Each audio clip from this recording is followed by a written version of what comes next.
Hello. Deep breath. Okay, this is my very first YouTube video, so please be kind in the comments. I've been wanting to do this for a while, so here we go. This is my channel, Booze, Books, and Banter, where I'll be chatting about, of course, books, some drink reviews, maybe some book and cocktail pairings, and whatever else lives in my ADHD brain and I'm nerding out about at the moment. So if this sounds like fun to you, so give it a like and maybe subscribe. And I would love to get to know you all, so leave a comment and introduce yourself and let's chat books. So here is my Q1 2025 review.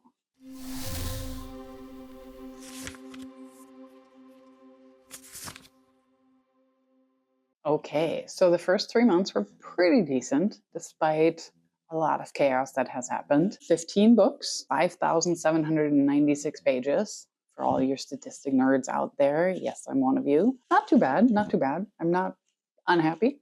Could be better, but I had some solid, good 5-star and 4-star reads, so I'm happy. Quality over quantity, right? Most of my reads, of course, were fantasy, thriller, and horror. Not really surprising there. Some more statistics. Yay! 47% were print.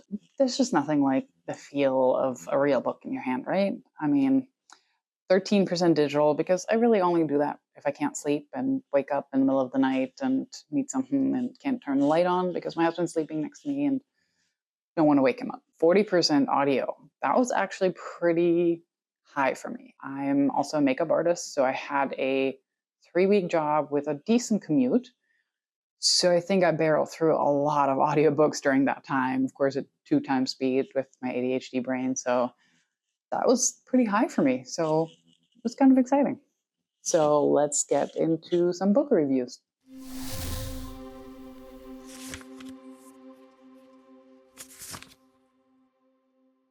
First up, Indian Burial Ground by Medina. That was a solid 5-star for me. Amazing book. Absolutely loved it. We start out with a guy jumping in front of a car, an old woman drowning herself, and then a corpse sitting up in a coffin and starting to talk. I mean, what else can go wrong, right? It's a great story. It has a dual POV and a dual timeline. So I'm a sucker for those kind of things. Naomi in the present, living on a reservation, her boyfriend kills himself, or maybe he didn't. We don't know quite yet, and she's trying to figure that out. And the other POV is her Uncle Louis, who left the Indian reservation and is coming back. So this is his past, his story, and how the two of them eventually come together and we solve all of these mysteries. And I love how he can interweave this like real human drama and these tragedies, like generational trauma on an Indian reservation, suicide, alcoholism, and interweaves them so beautifully with Native American mythology and these horror elements. So gorgeous. Just absolutely stunning, and this will live in my brain for a very, very long time. Next up, Legends and Lattes by Travis Baldree. So that was like a 4.5-ish for me. I think just because I read Bookshops and Bone Dust before, and I felt in that one he went more into depth and characters, probably because he wrote it second and knew his characters better, and he wanted to give them a backstory, but I guess I'm a little prejudiced. But Legends and Lattes was gorgeous. We have Viv, an orc that wants to retire because she's a mercenary, and now she opens a coffee shop in a town that has never heard of coffee. So what could go wrong? So it's a gorgeous little quick fantasy read with, I mean, it's literally just so cozy. The friendships, the little love story, absolutely adorable. And I think what hit me the most, I finished this right around early January while the fires in LA were going on. And there's a line, I mean, not a big spoiler, but there's a fire eventually, and they hang a sign and it says, "What flames could not consume never shall be extinguished." And that still gets me because, again, during the LA fires, reading this, basically sitting on pack bags, having friends check in on me if I'm okay, me checking in on friends if they're evacuating, if they've lost things. It was such an emotional time. And then that line said so much, I think, about the LA spirit and LA as a city coming together and its people. And yeah, I feel like that line embodies the LA spirit. I mean, the LA spirit cannot be burned. It will always, it can never be extinguished. It will always burn in this heart of the city. And it's such a great, survival story. Next up, we have Fourth Wing by Rebecca Yarros, and it did not disappoint. This one is a 4.5 for me, probably also because I wanted to know more about some of the characters and wanted more.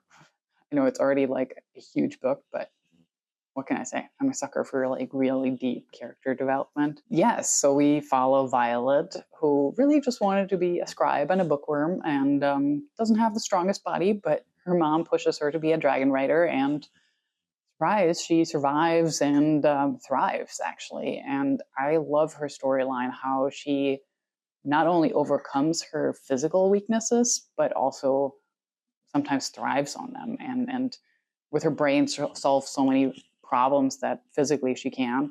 So this is absolutely great female main character. I love her friendships with all of her teammates and fellow cadets. Murdoch is, of course, hilarious. Ree is one of the greatest like BFFs that she can have. So supportive, but again, would have loved to have known more. And of course, yes, there's the love story with Xaden. I'm not much of a spice reader, but I have to say, I'm so over people dismissing romantasy as not good fantasy. This is solid fantasy, and it's consensual spice. We can't always say that about certain scenes in Game of Thrones, and that's heralded as such an amazing fantasy series. So I think let's not dismiss romantasy. And here is my little Buffy joining us for a review. My favorite part, the dragons. I mean, come on. She bonds to two dragons. Little spoiler. Oh my god, the telepathic connection she has with the two of them. Karen as the old grumpy dragon and Andarna as the young kind of sassy one. The absolute perfect banter and sarcasm level in their mental conversations. Brilliant. Absolutely brilliant. And yes, they get even better in Iron Flame. So it's coming up, the review for that one. Daughter of No Worlds, which is part 1 of the War of Lost Hearts series by Carissa Broadbent. So this one was a 4-star for me. I think only because I listened to it on audio. I don't know if fantasy and me and audio kind of fit. I think I missed some of the depth in the character from listening it too fast or maybe being distracted in certain points. I do love the story. Tatjana, a slave girl, barely escapes from her captors and joins the order and trains in magic. And her mentor, Max, they have a love story, which again, maybe because of the audio, I thought was a little rushed, but the entire world building and the magic system and her entire journey from this somewhat weak slave girl to getting empowered to being one of the most powerful out there was really, really cool to watch her whole journey. So I'm intrigued. I might reread this, but I'm definitely intrigued enough that I will continue the series. Next up, Don't Let the Forest In by C.G. Drews. And I have to say, that was a solid 5-star, and I totally judged the book by its cover because, oh my god, it's so gorgeous. Come on. I'm a makeup artist again. I'm thrive on beautiful, beautiful artwork, and this was just amazing. And I do special makeup effects, so I just recently did a forest creature, so this cover was like everything for me. And then you open the book and there's drawings inside and it gets more and more beautiful. But his story was also so good. We follow Andrew, who writes these kind of horrific stories and about these creatures. And his roommate, Thomas, draws artwork based on those descriptions. Well, those creatures come to life and they have to battle them. So that's amazing. Already that. Plus, the description of Andrew's inner monologue and his anxiety about high school, about fitting in, about making his sister happy. And then he has a crush on his roommate, Thomas. So all of that conflict, that inner turmoil is so beautifully written. Plus, it has some amazing twists and turns. So highly, highly recommend. 5 stars. Okay, and then we have Magic Lessons by Alice Hoffman. I was so excited to read this because I grew up watching Practical Magic, of course. Who doesn't like some Midnight Margaritas, right? And I'm a witch, so I'm like, I have to know the origin stories of the Owens family and the curse, and oh my god, totally worth it. Definitely 5 stars. Absolutely loved hearing how Maria went from this abandoned orphan baby to learning the unnamed arts, to traveling halfway across the world, falling in love, getting pregnant, and then chasing down the guy all the way to Salem and being denied. And then her journey to be stronger and to survive all of that without, a husband or a boyfriend or any support system at that point. It's just her and her daughter. And it was just such an amazing story of that feminine power and that beautiful through line that just spans these generations of women. And I feel like that, is something that a lot of women can relate to and tap into.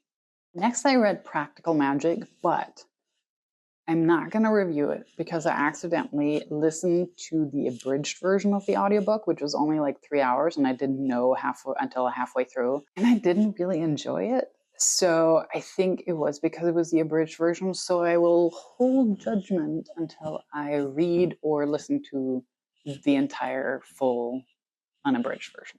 Okay, next up, What Lies Between Us by John Marrs.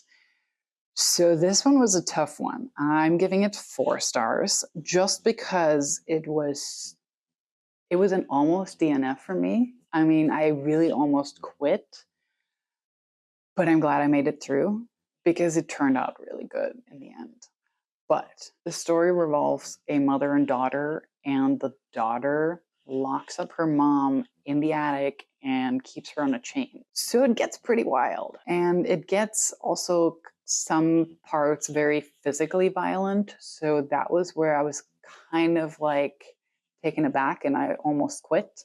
Like I said, it's not necessarily for the faint of heart, and I've heard of that. I've heard of John Marrs being kind of pushing the limits a bit. So, but I pushed through and I really enjoyed it as well at the end with the dual timeline, dual POV, the mom and daughter, and you could never trust anybody. Everybody was lying and everybody was just keeping these secrets, and you just found out bits and pieces, and then you understood their reasoning a little bit more, and maybe you can relate. I mean, it's hard to relate to somebody to be that physically violent, but it was still at least more explained why that happened. I'm glad I pushed through. Again, about 4 stars. I think without all of the super extreme violence, it might have been even higher. But the story is definitely very intriguing, and I love the twists and turns. And if you can stomach it, then give that one a read. And then I read Iron Flame by Rebecca Yarros. Of course, I had to keep going.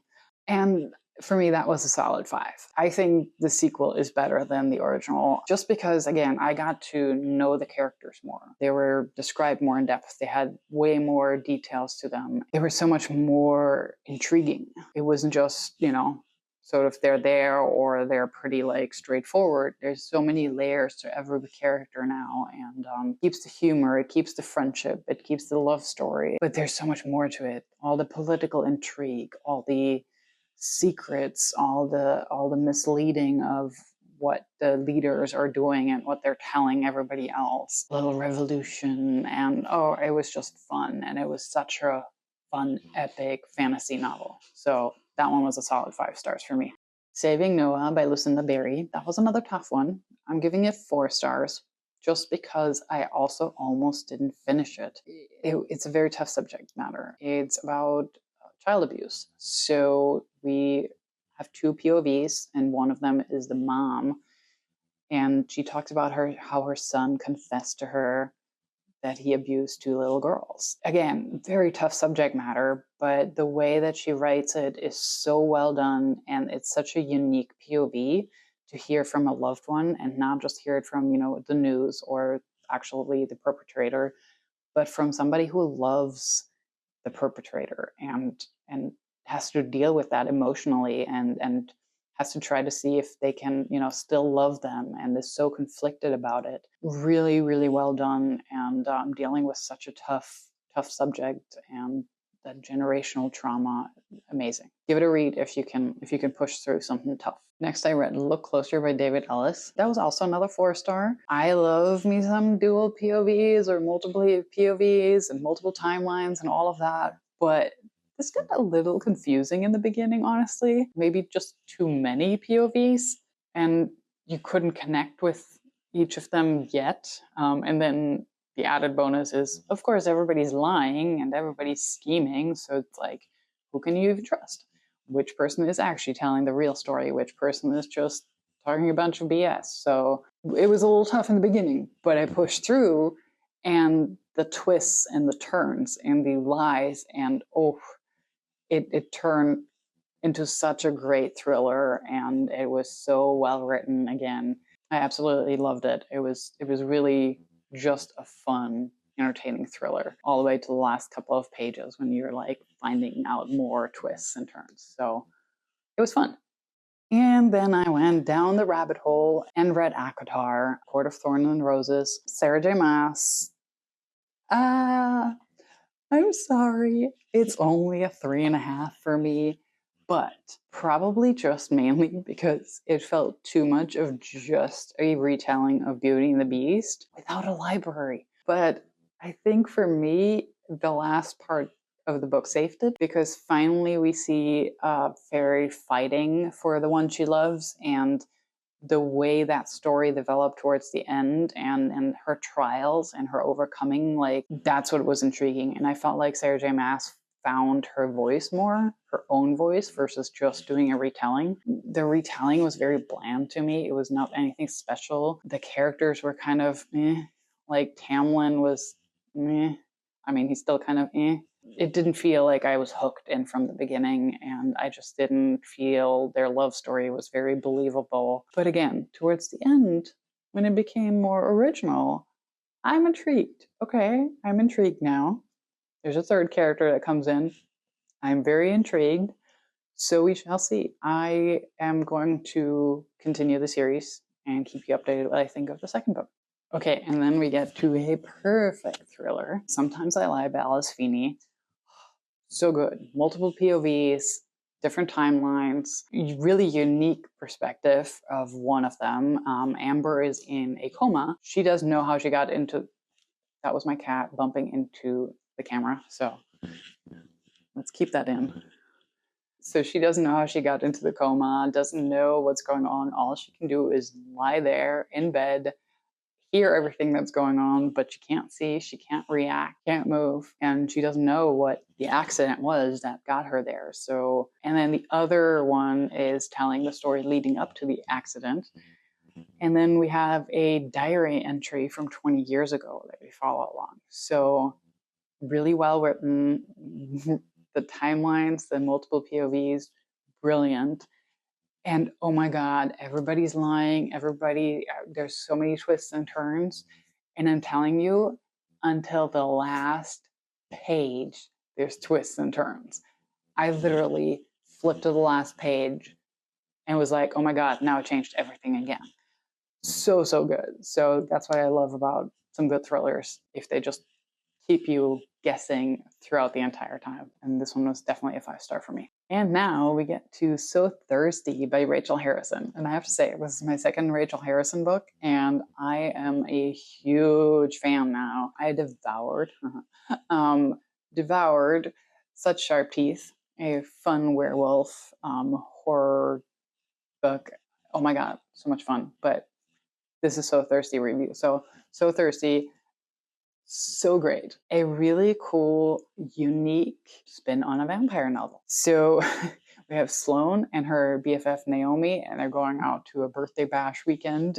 Sloane just wants to, get some wine and do a spa weekend, but Naomi wants to party. So they party, and they party apparently with some vampires and then turn into vampires. I mean, things happen. What I love is her great balance of the realism and it being so relatable. Most vampire novels are so either super gothic and romantic or are very pure horror, and her version is so relatable, so down to earth. Of course, it still has horror elements, but it balances out with these kind of funny moments and so real and relatable that you're like, wow, what would I do if I would be turned into a vampire today? So that was definitely a solid 5 stars for me, and I can't wait to read all of her old books. And I'm so excited for her new book coming out this year. So, and last but not least, The Hellbound Heart by Clive Barker. Oh my God, I was so excited to finally read this because, again, I'm a makeup artist and special makeup effects artist. So the Hellraiser movies, the Xenobites, Pinhead, such iconic makeup, such iconic movies. So I was really excited to finally read the story that started it all, and I was so not disappointed.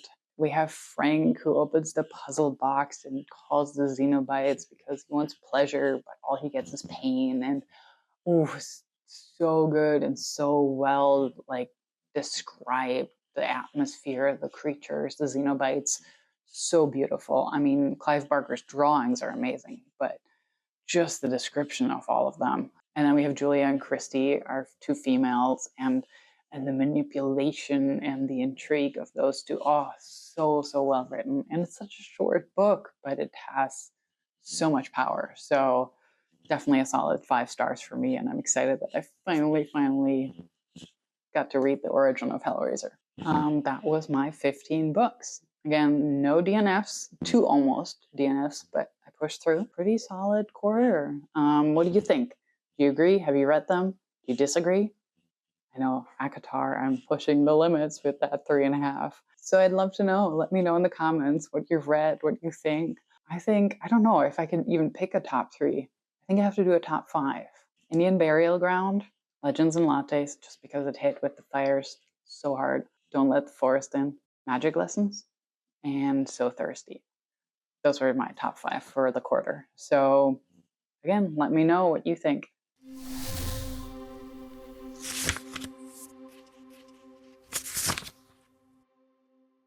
So that is it for my quarterly wrap up. If you're curious what I'm going to be reading next, I will also have my May TBR up, so check that out. I'll also start putting up some book and cocktail or wine or beer pairings. So if there's a special book that you would like to find out about, what I recommend, just let me know. Let me know in the comments. And just in general, if there's anything that you would like to see on the channel, I'm always open to suggestions. And then what I'm really excited about is, my other one is joining me. This is River. Hi, River. Hi. Coming up is also my podcast, Booze, Books, and Banter. And the first episode, I'll be joined by my BFF Mandolin, and we'll be making some dark and stormies, which are, of course, absolutely delicious. And we'll be discussing the book Psalm for the Wild Build by Becky Chambers. So if you haven't read it, read it, and then join us on the podcast. So that will be coming up, and stay tuned for that. So subscribe so you don't miss it. And other than that, well, pour yourself a nice drink, grab yourself a book, and I will see you next time.